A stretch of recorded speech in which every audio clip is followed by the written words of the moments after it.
welcome back to the Ask Dr. Renee show here at blackdoctor.org. In case you don't know me, I'm your host, Dr. Renee, and we're here every Thursday night, 6 o'clock Eastern, 5 o'clock Central, and 3 o'clock Pacific. And we talk about whatever Dr. Renee feels like talking about.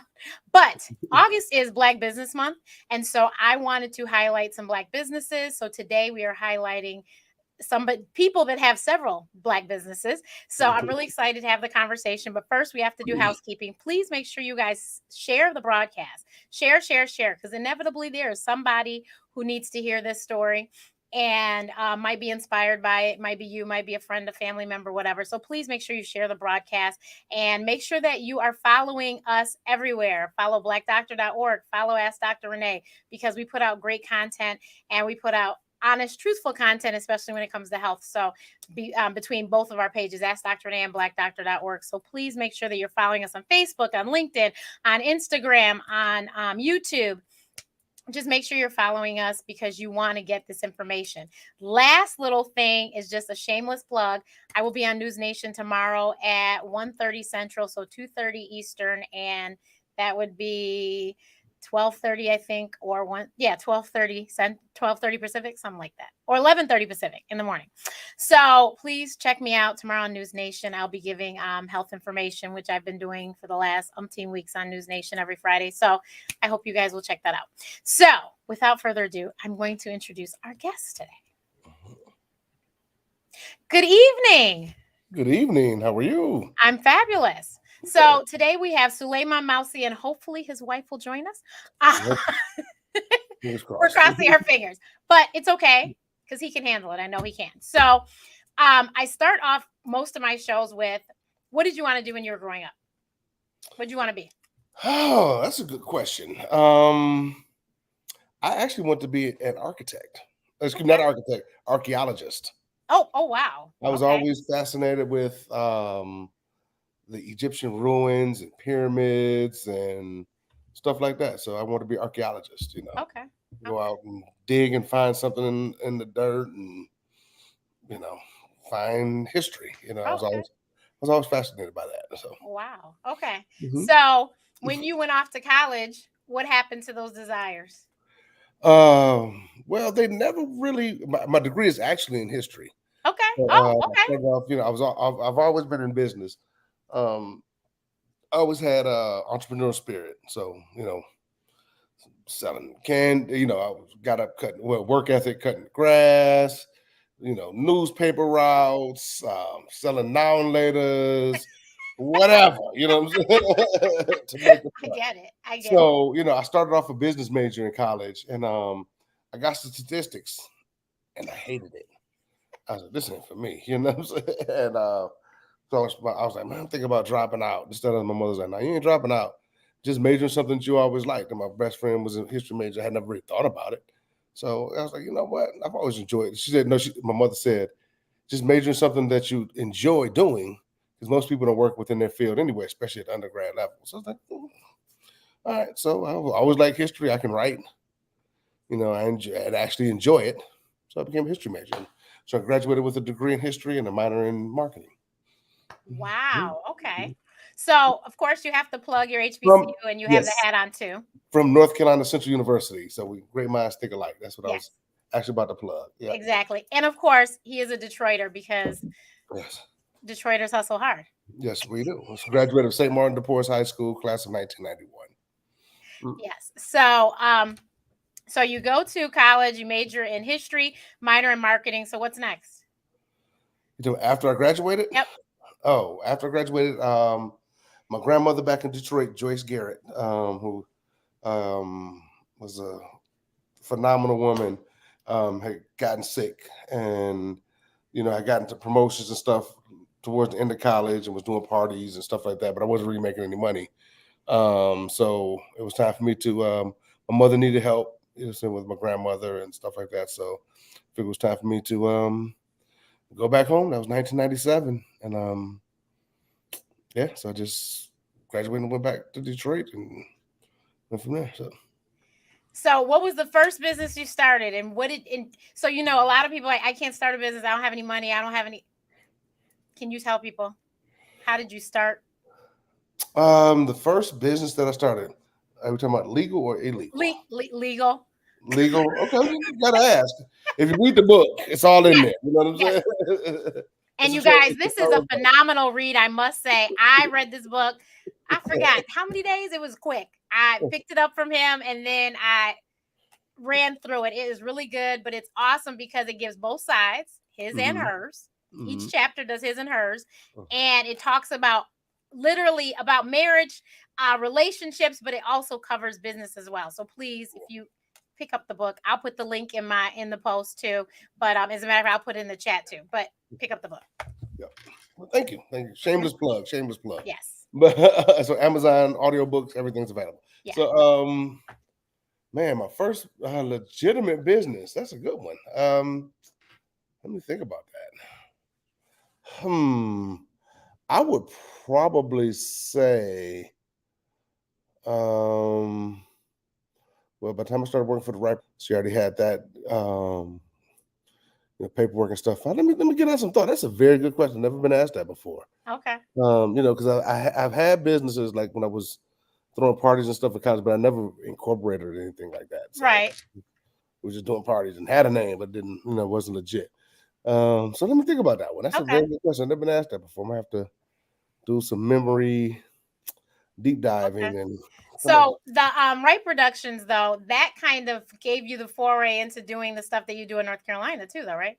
That's correct. So, the Right Productions was actually formed by my mother 26 years ago after this is 26 years, something like that.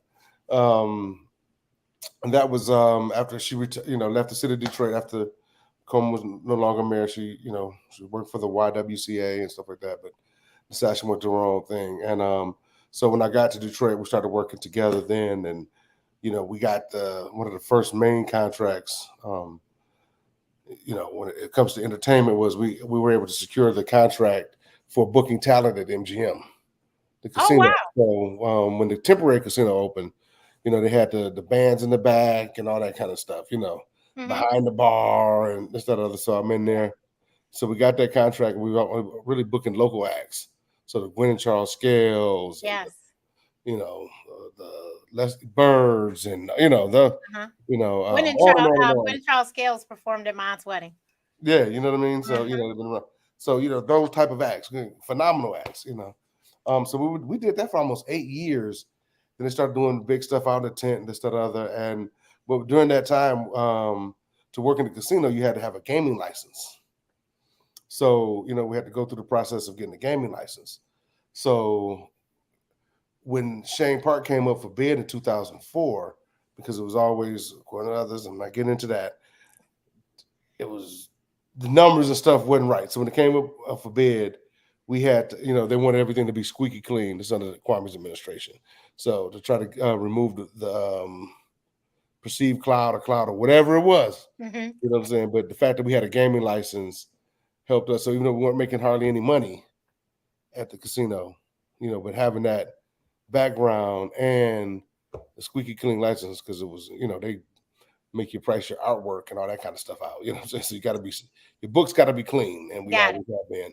So that was how we were able to get the contract and to start booking talent on the national level coming through Shane Park, and then we moved to North Carolina to branch out down here, form the Dome Group, and keep And so, moving. what are the venues you booked down there? Down there, I do a lot of business at the Durham Performing Arts Center, which is at the number 7 venue in the actually another number 5, somewhere between 3 and 5 in Durham, North Carolina, 2,700 seat venue. That's actually probably like number somewhere between 3 and 5 in the country Okay. for ticket sales. You know what I mean? So they were looking for somebody who knew that urban space, who knew what they were doing. So that was our company. We did that. So we booked talent for HBCUs, North Carolina Central and others, Lincoln University, on and on and on down here. Because one of the things that I discovered was we do the Red Hat Amphitheater. So we do my calls get returned. So, but what we try to do is we try to do for HBCU students and schools in general. one of the problems agents were having was, you call a school, you book somebody for a school, you got to go through legal process, every little change, this, that, or other. Then SGA Yep. changes every year. So you try to, you got to deal with the kids and this, that, other. So we were able to position ourselves is that buffer. Okay. You know what I'm saying? So they knew us, we issue us the contract. So if we had to have a change, I can just change it, send it back. They send it, we agree to it, and done. But if you send it through a lot of Right. municipalities, it's a whole another legal process every So single time. me and my sister were in Ebony Productions, which was the concert promoting group at Michigan State. Uh-huh. So I am very familiar because I did kind of get up in the ranks in there. Mm-hmm. Because after doing that, I was like, I told my sister, I said, when I graduate med school, after I get into practice a little bit, I said, we'll open our own promotions company. We'll produce concerts, and my sister's like, yes, because we like being backstage. I was like, this is lovely. I was like, this is the best thing in the house. Huh? Backstage is so overrated. I don't understand. People want No, to get backstage. I mean, but one, I'm only 4'11", so when you're in standing room, it's just so much easier to see if I'm just sitting on the stage. Okay, yeah. So I was like, this is easier. And I said, I can just watch the show from here. I'm okay with that. And so my sister was like, yeah, that sounds great. So you yeah. made the right choice, bro. What'd you say? I made the right choice. Well, exactly. Yeah, I don't produce shows, but look, I've watched enough shows backstage. As a matter of fact, somebody gave me, I will never forget, it was one of those, it was like an office chair, and they were like, is this okay? We don't have a seat for you, but you can watch. I said, this is fine. I sat in that little leather black chair, was like, this is my seat for the night. I am good. I was like, we could do this. But yeah, I remember when we had to go through, and then getting insurance, because we only did rap concerts in Michigan State for some reason, which was not the easiest. I don't know why that's what we did, but that's what we did. Tell me about it. And I mean, we had Scarface, we had Outkast, we had Snoop and the East Side Boys, and it was like everyone from the West Coast came. Nice. And I remember that we paid Suge's wife, because Suge was in jail, because she was in charge at the time. And I remember meeting her and handing her everything. But yeah. Wow. It was quite interesting. Sure, with that lineup, I have no doubt. Something else. But yeah, so that so yeah, I know it can be a whole lot of red tape, because the school has to, make sure this and make sure that. So that's cool that you can be that buffer, because that allows them to have a lot more talent come through. The easier it is, the quicker. It makes it easier for everybody. So exactly, because we would only have like one big show a year, because it took all that red tape. Yeah, it's a lot. Yeah, that was it. So yeah, so that is so cool. So then first, so what came first? The book must have came after. So the pandemic hits, and now you can't do shows. So what happens? All right, up to the pandemic. Yeah. So during the pandemic, after, just like everybody else, everything was shut down, and I caught myself having diversified revenue streams. So I could book talent for schools, make money for that. Right. I'm a promoter in Detroit. Right. You know what I mean? And several other things, but they were all within public facing. Like, yeah, they were exactly. They were all within the in the same entertainment space. And so revenue just stopped. So I was like, oh Lord, what are we gonna do? And then so Lesleigh and I, we made three, me personally made three switches, the three changes. One, we got into logistics. So we bought some box trucks, started making runs for Amazon. We wrote a book and started working on another company called Black Promoters Collective. And those three things are still going today. So we started a publishing company, wrote the book during the pandemic.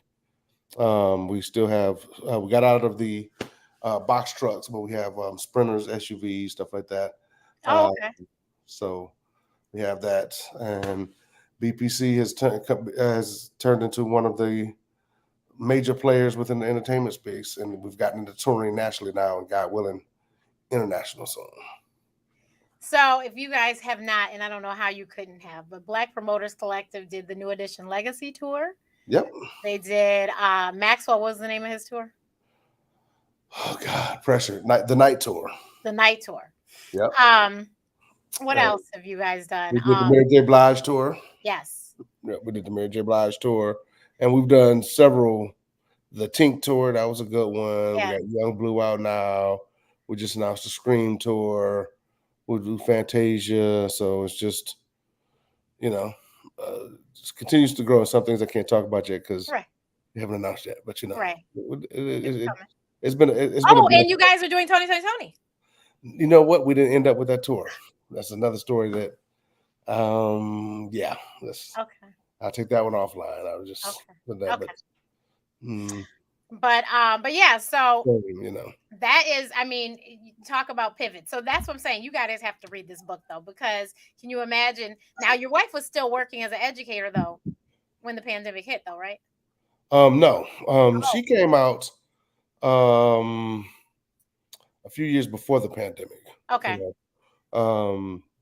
Once we in the book we talk about my infidelities and I have a son out of wedlock and things like that. And it was when and I wish she was here to tell her own testimony on that. But once we decided to try to work together, to make our marriage work, she felt it was time for her to come out of the classroom. Got it. I've been asking for a few years, because the money they made and the stress it was taking on. I was like, look, I could really use the help, this, that, other. So that's when she came out and been doing her thing and working with the company and stuff like that ever since. Awesome sauce. But so if somebody wanted to start a business on their own, what advice would you give? The first piece of advice I would give them is don't have fear. Fear is the biggest hindrance, especially to our people, in starting a business and having a successful one, because it's like they're scared to succeed. Like, you're already broke, so what's the problem? You know what I'm saying? You know how to maneuver there. You know what I'm saying? So leap out on faith and start that business, because there's nowhere to go but up. You know what I mean? And most people, when they do it, they're like, man, I waited all this time for this. You know what I'm saying? Because you get stuck into a regular check with a regular amount and never leave, never explore their full potential, since I know what zero's like, what I'm saying? I know what rock bottom is, but you can't cap my ceiling. Right. So don't have fear, be patient, do due diligence, whatever business that you're going to start, learn all aspects of it. So if you're going to start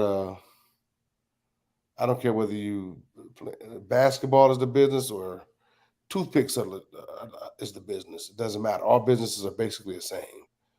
And, you learn, distribution, you learn price points, you learn budgeting, you learn marketing, you know what I mean? All the things that go into business are basically the same. So learn the different aspects, because that's what I did with an entertainment business. Learn all the different aspects, and then you'll be able to run a successful business, hopefully. Yeah, so a lot of people, like you said, fear. So they're like, oh, well, I didn't go to school for this, so I need to go back to school for this, and I need to go and learn this. And that's a waste of good money, isn't it? Well, potentially. I believe in education. I believe in education too, but I think that people who think that because I'm pivoting careers, I need to go and learn, but you can probably use what you've used all along to kind of guide you the way. And then, of course, have you had any mentors? Yeah. I've had I learned from another promoter in the city of Detroit.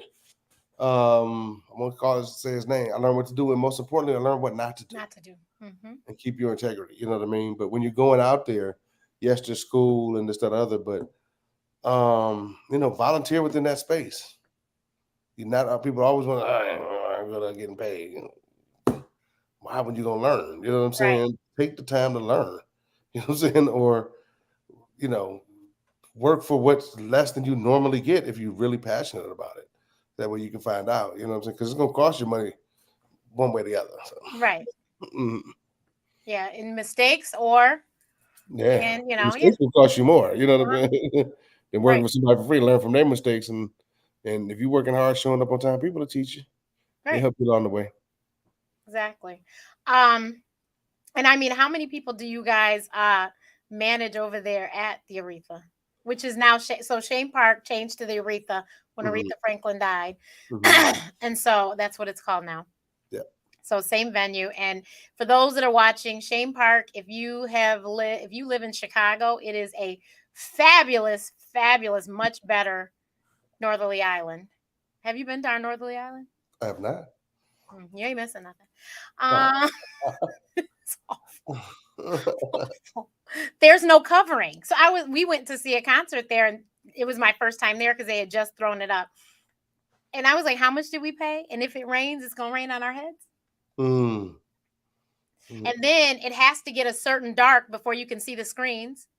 Yeah, yeah. I was like, this is not. I said, and the people were with me. My sister was with me and another Detroiter, and I was like, Shane Park, this is not. She was like, no, it's not. It's not.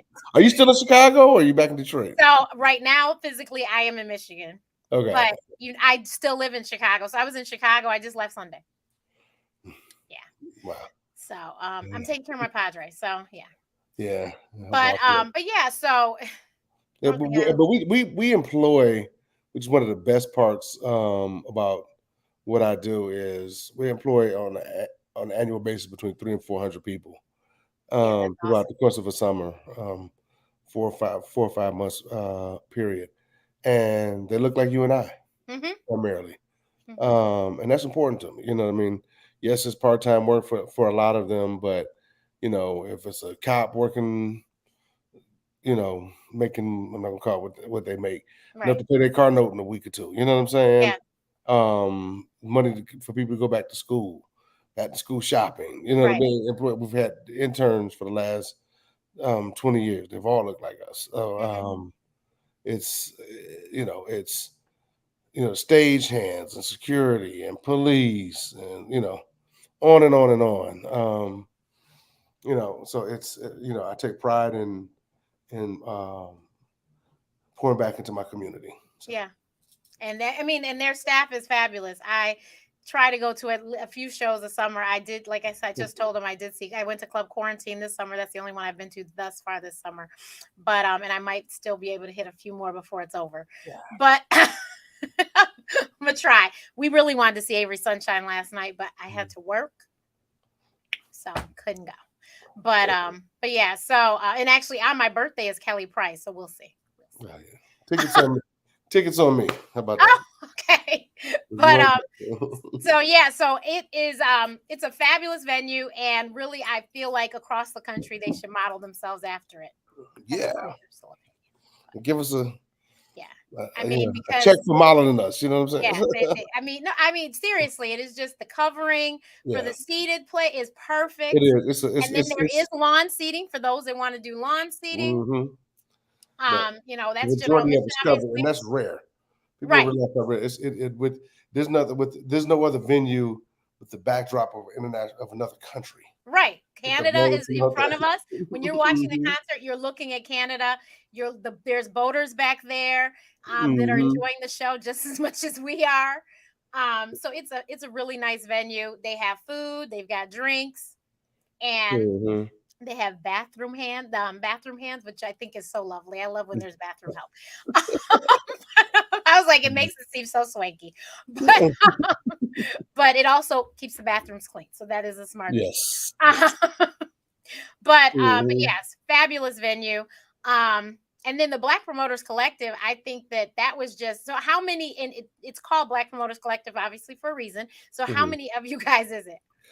There's 6 companies in Got it, it. and what happened was, like I said, during the pandemic, what we did, how it started was, made a call to my partner Shelby, who we had a different version before this, before the BPC. But I called Hmm. him. I was like, "Man, it's time to call.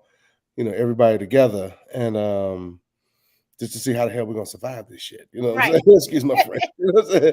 What are we gonna do? You know what I'm saying? The big dogs are figuring out something, but we need to figure something out. You know what I mean? Uh,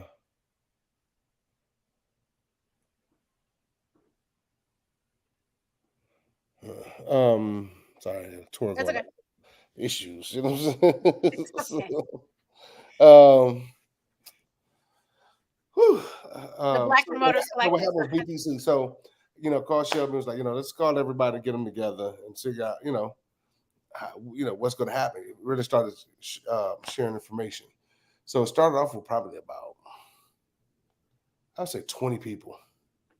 So okay, we're gonna meet every Wednesday, and then it got to a point it was like people were on maybe a little bit more than that, but we just called people that we knew that had shows up, no matter how big or how small they were, and after a while the numbers started dwindling, but we were like, what? All right, so we know this is going to end one day. What's next? How do we come out and be competitive against the Live Nations and the AEGs of the world, et cetera, et cetera, et cetera? So, we really got to get into the touring space because we got to, get our culture back. You know what I mean? Yeah. That's the one excuse that they make. Well, you're only doing, Sulaiman, you only do dates here and there. What we call our business one-offs. So okay, we're going to touring space. So people just do the personality conflicts or time commitments, or some people just weren't interested, which is fine. But we came together and formed the Black Promoters Collective, and our first active we signed, who agreed to give us a shot, was Maxwell. Oh wow. Okay. So it was Maxwell, Anthony Hamilton, and Joe. Mm-hmm. And then we announced that the New Edition came back because at first they said no, and I put it on there. I'm trying to watch Mike Bivens stand tonight, but they said no. They came back. You know what I'm saying? That's an exclusive. Nobody know that. So, but then we shot across the country, and we announced that, and it caught like gangbusters. At least social media wise. Then we got New Edition, put that together, and God is good. It's been going. We did over 120 million in business last year. Nice. I wish it was net, but it's gross. But that's okay. Hey. It's major. Look, slowly but you surely. guys can get up there to compete with Live Nation. Mm-hmm. That will be huge. Mm-hmm. That'll be huge. Because there's no reason for us not to be able to start off bare minimum, produce our own content. Right. You know what I mean? Everybody in the collective always has a reputation for paying their bills. Mm-hmm. Just starting on time, which we are a stickler on. Yep. And having high quality production, and why do you have to go somewhere else? We're not for the homeboy hookup. Nope. Just want the opportunity to do what other people are doing. You know what I'm saying? So another shameless plug. So Michael Bivens documentary, it launched today on All Black, and there are scenes in the documentary because I already saw it. I saw it at Martha's Vineyard 2 weeks ago, and there are scenes from the Legacy tour. Oh, really? Okay. Yes, sir. You said it's on All Black, so I got to figure out It's a streaming network. So if you get on, I'm sure you have a Fire Stick. Just download All Black. Okay. Yeah. So it's a streaming platform. All Black, ALLBLK. BLK. Okay. Yes. And so it started streaming today. It is phenomenal. It is the documentary. It's called 617 Hustle Biv. I believe that's what it's called. But because it's his Twitter and Instagram handle. But it is phenomenal. But there are scenes from the Legacy tour. Okay. Yeah. Have to check that out.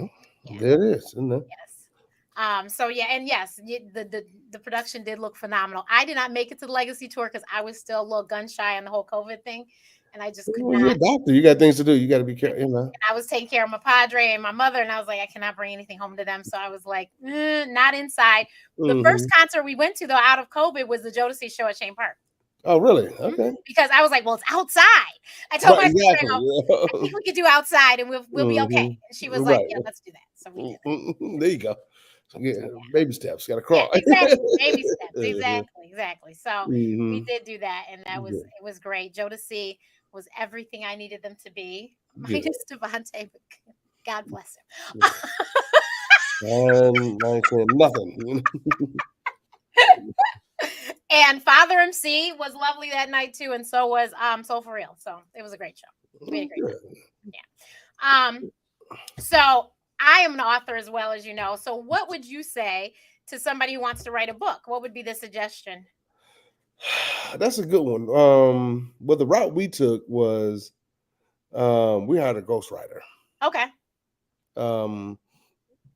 Especially with the nature of the book, with the personal nature of it, Right. the perspective of it, and want to make sure we actually got it done. Okay. Because my wife's a writer, I'm not so much. You know what I'm saying when it comes to that. So, they gave us the opportunity to put, talk to someone through it about, and then they could put it together. They can put it together. You know what? There's so many people that don't know that ghostwriters are out there, and they can. You can literally talk to them and tell them your story, and they will put it down on paper for you. It was once a week, like clockwork during the pandemic. This is where we were. So go through 2 chapters. It's almost like an interview process. She'd come back and then, edit the things we, get the right perspective on both of our ends, personalize it. You know what I mean? Because you can't have a book from Detroit and not say, "What up, though?" You know what I'm saying? She wasn't there. You know what I'm saying? She was from Detroit. She wouldn't know that. Right. Like we met at Legends. You know what I'm saying? Not just a nightclub. Right. Legends nightclub. Right. That's a Detroit thing. You know what I'm saying? Exactly. Not a strip club, not what it was then. So it's it was a good experience, And actually, the book is also on Audible, you guys. If you want to hear the audiobook, I read the book. This was because I read the book before it came on Audible. I actually do Audible for most of my books, so I haven't heard the audiobook. But I do voiceover, FYI, and I was like, I would have loved to have read it. But so I hope that you all had somebody who read it that sounded like they were actually a sorority sister of Lesleigh. I had a friend that wrote a book and somebody other read the book, and you could tell because of the things they said. And I was like, this is just clearly not one of us. But her sister did her voice. Oh, good. Awesome. She's a soror as well. She's a doctor of vocal music over at Carolina. Okay. And Joe Steingold, he's from Detroit. Okay. He plays on The Chi. He's an actor. He does a lot of professional voiceover work. He's on The Chi. He's done a lot of different voiceover work, and he did my voice. Okay. Detroit native, went to Cass Tech. Okay. Who is he on The Chi? Do you know? Do you watch The Chi? I sure do. He is the father of the little girl. Oh yes, and I've seen him on Black Detroiters Instagram. Yes, Joe. Yes. So he did my voice. Okay. So it's still a Detroit thing. You know what I mean? So perfect. Perfect. So I will probably just go listen to it just because. Please do. Let us know how. Yeah. Let us know how it sounds. Yeah, I will definitely. We have a cameo. Oh yeah.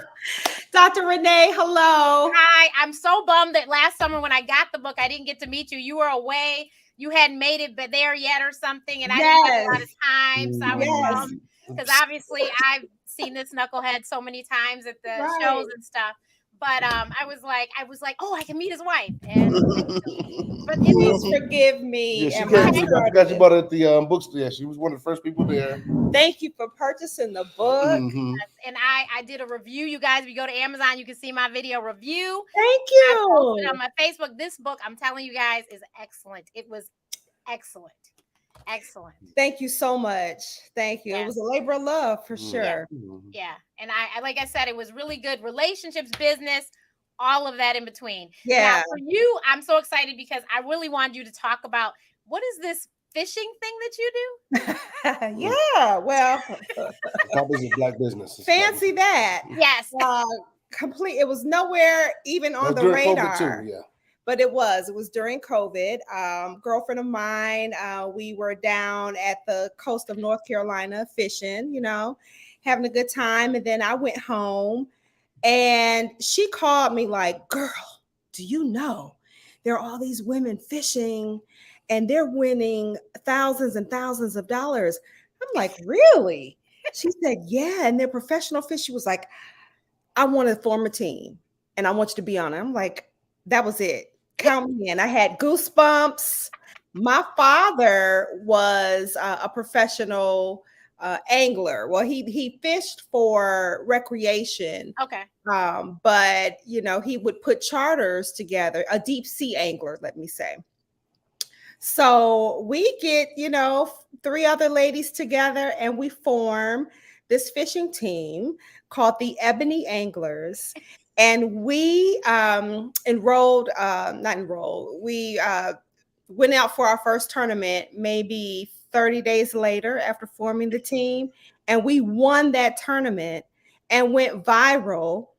Needless to say, we are the first African American, all female deep sea fishing team.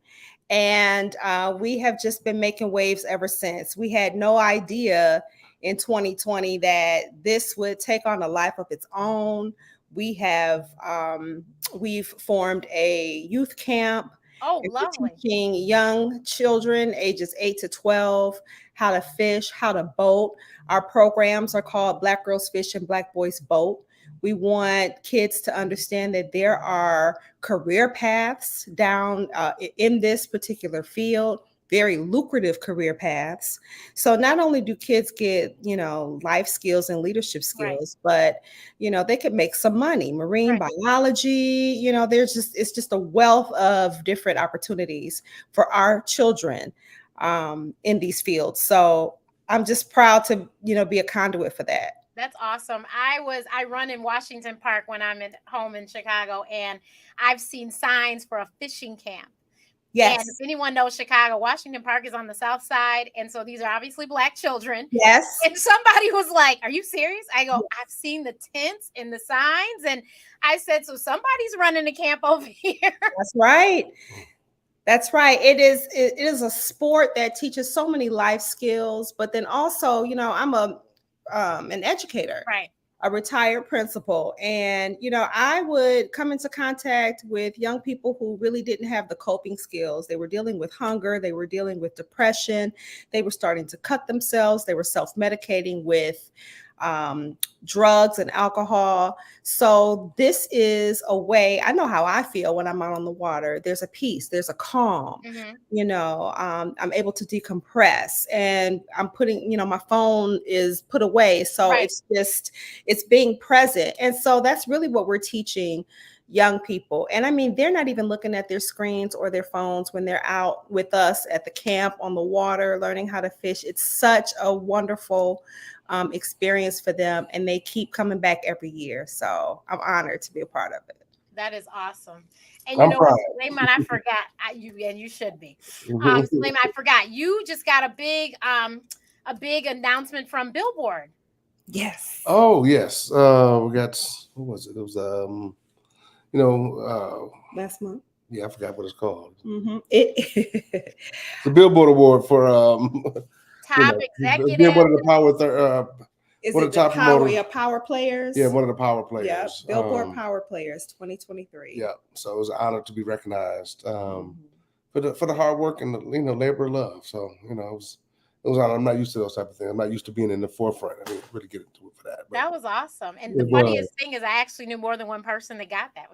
Hey, oh, nice. Like, well, how's my circle going here? And actually, it's another Michigander. One of the kids I went to high school with is Rob Gibbs. That Rob. Yeah, he just signed Jesus. He went to high school with us. Oh, really? Out here in the middle of nowhere. When there was no Black people out here. Now there are, but there was none then. There were 5 in my class. And so he was in the class, I think, below mine. And but yeah, Rob Gibbs went to Wall Lake Western. Yep. Wall Lake, yeah. Yep. Way out. I think he went to Michigan too. Did he? Go Blue. Okay, well, I'm a Spartan. So are you? That's okay. But because I think you're my soror as well. I am. Yes. Okay. Yes. So it's all good. All is well with the world. Yes. My mom is a U of M grad. She's also a soror. Nice. All right. But me and my sister are Spartans. All good. Oh well. Yeah. Okay. we had to make a decision. That's the decision we went with. But you know what happened is we visited U of M during Hash Bash, and my father was like, "What is this?" No, he was like, "That ain't happening." Exactly. He was like, I don't understand. What is going on here? Oh, that's funny. Good times. And my mom didn't go. It was my dad who took me, and he was like, I don't know what was going on when you were there, but I don't think that's what was going on. Right. It was. Right, exactly. You're right. My mom was an older. My mother, as a matter of fact, graduated with her master's while she was pregnant with me, so she was an older student anyway. Yeah. But Yeah. my father was like, I don't know about this place. And so I was like, but Michigan State. He was like, yes. I was like, okay, great. Yes, to Michigan State. Right. Yeah. So I've already asked him. So can you tell us, what would you give advice to somebody who wanted to start a business? Well, first I would tell them not to quit their day job. Amen. Amen. You know, I think a lot of people think that they can jump into entrepreneurship and just kind of start, and, you know, there not be any bumps or bruises and they can make money that first year. Do not quit your day job. Keep your 9 to 5. Keep your 9 to 5 and work your dream 5 to 9, 5 to midnight. Right. You know, you really want to make sure that what you're in is a passion. You know, This is a passion of yours. You want it to be something that that you can be in for the long haul.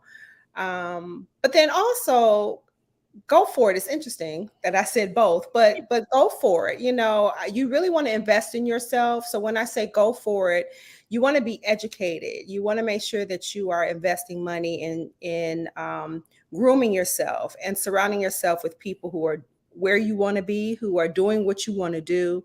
You know, spend money on that. Spend money on yourself to learn the ropes, and then take the leap of faith. Yeah. So Lisa Nichols was on my show many years ago, and she said, have your day job fund your dream. Yes, for sure. Yeah. Absolutely. Yeah. I mean, I kept my day job when he, you know, left. And went out on our own. So, you know, I believe wholeheartedly, especially if you're a married unit, someone's going to end up funding while someone else is going out and stepping out on faith. So you got to kind of be able to do both things and cover one another. So that's the blessing of being a unit and stepping out into entrepreneurship. Now, what would you say about couples working together? Because, you know, a lot of people are like, don't do it. Yeah, it all depends. You know, you got to try it out. You'll never know. You never know if you don't try it out. It is definitely not easy. No, I remember in the book how you were saying how, well, he does this and he wakes up at this and I don't wake up and do it. That's right. You know, and you flow at different paces. You're made differently. You know, coming out of education, all I did was talk. I talked all day long. And so, you know, he's up early wanting to talk. And I'm like, I don't want to, let's not talk. But, you know, I really think that if you're working together, you've got to find some common ground, some middle ground. You're going to find where you're weak and where your partner is strong, and just be honest about that. And then flow in your gifts, you know, and then respect your partner enough to take a step back and let them flow in theirs and do what they do well, and let them handle that. And you handle, you know, what you do well. And if both of you are bringing your gifts to the table, prayerfully, that will push the business forward. And then where you both come up short, hire someone to do that. You know, build your team and make sure that you're surrounding yourselves with people who can get in where they fit in and boost where you lack. Now, what do you say? There's a lot of people who hire help and help is not helpful. Yeah. Fire them. Then, no, I was about to say, but then because they're so nice, they just don't feel like they can fire them. I know. I feel him looking at me. I do. You know, fire when it's time to fire, because when you don't, someone can overstay their welcome, and it really starts to wear on the business. I know that we have kept, people on longer than we needed to. And I'm always trying to groom folks, when you hire younger people. As an educator, I want to make sure that I'm shaping the next generation, right? And I don't mean to put that in quotes because it's not true. I put that in quotes because that's kind of always where I lean. Mm-hmm. And that can be not so good when you're talking business and there's money on the line. Right. So, it takes balance. And I'm learning as well. I didn't start off as an entrepreneur. So having this guy by my side and looking at me sideways like he just did, that's our system of checks and balances. And so I've learned, that when it's time, you got to cut ties. It'll be okay. Right. So because you're the mother, I have to say, first of all, you guys, they have 3 sons. Yeah. They're empty nesters now. Yes. Hallelujah. No. Hallelujah. And you have 1 graduate, right? I have a Morehouse man. Yes, we do. Yes. So, can you speak to the mothers that want to be entrepreneurs and that maybe they have fear or something and they feel like their children are going to get in the way or?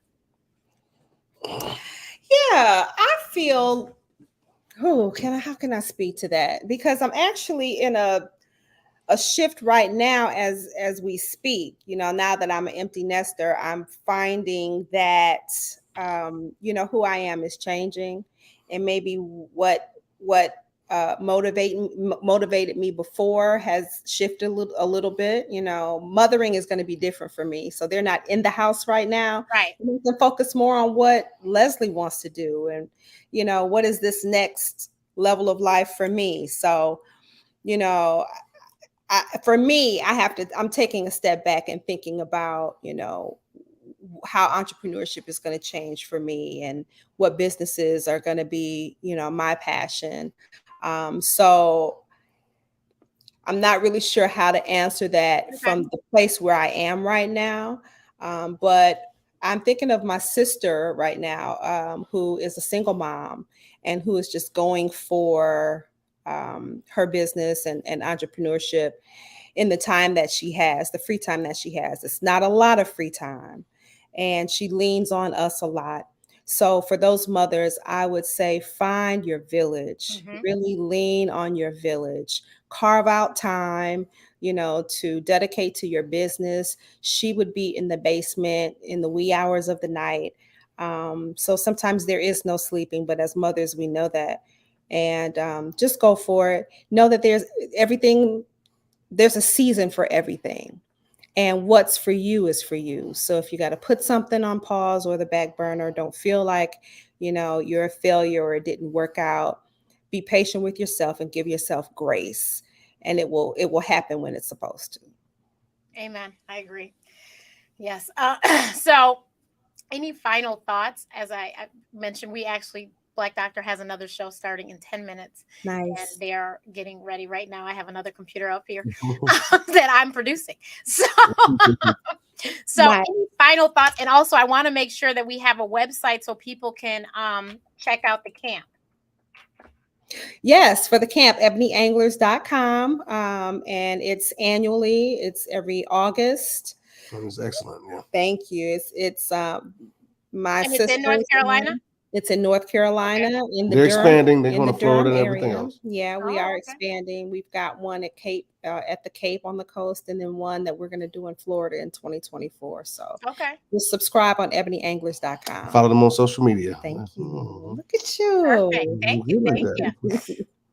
But any final thoughts, final words for our lovely audience in this beautiful Black Business Month? Yeah, just go for it. Don't be afraid to succeed, and just know if what something looks like a failure is not really. It's learning. It's literally a learning lesson, because as long as you got breath in your body, you're still winning. So, go for it. Do good business. Keep your name good. My name will always be better than my money. You know what I'm saying? Because money comes and goes. If I didn't have a good name, I wouldn't be in business now. Because many times I didn't have any money. And, if people know you rock solid and you're gonna work hard, go for it. Put God first. Mhm. You know, get up and kick ass. You know, don't sleep until 10 o'clock. You know. Hey, you You know, I did that, hate you know what I'm as saying? the I mean, for doctor, I me, will say you do it's need my to thing. sleep, but For me, you know what I mean? You know, it's you but know, when I was building, I understand. I didn't sleep yeah. much either. Yeah, I mean, it's like, you know, yeah, I kill what I eat, so I gotta get Right, up and start stabbing. Mhm. You know what I'm saying? If I don't make it happen, that's it. right. So, you know, you're trying to catch up with me and you don't start till 9, you done. Right. You know what I'm saying? You know what I'm saying? That's me. That's my methods. But that's all I got, you know. For me, I think just some last words: invest in yourself, and know that you can always start again. You know, don't be afraid to take the leap of faith, and make sure that you are surrounding yourself with people who've got your back, Mm-hmm. because you'll need to lean on them. Yep. And everyone, please go get the book. We Yes. put the link in the chat. I will make sure the link is in all the description boxes. But Thank you. please go get the book and make sure you follow them and follow Black Doctor and follow Ask Dr. Renee. And I will see you next week. And yeah, actually, I must tell everyone next week will be the day after my birthday. So my birthday is very important to me. Virgo Nation. Yes, Virgo Nation. Virgo Thank Nation. you. So next Thursday, 6 o'clock, 5 o'clock Central, 3 o'clock Pacific, and we will see you next week. Thank you, everyone. Thank you. Peace.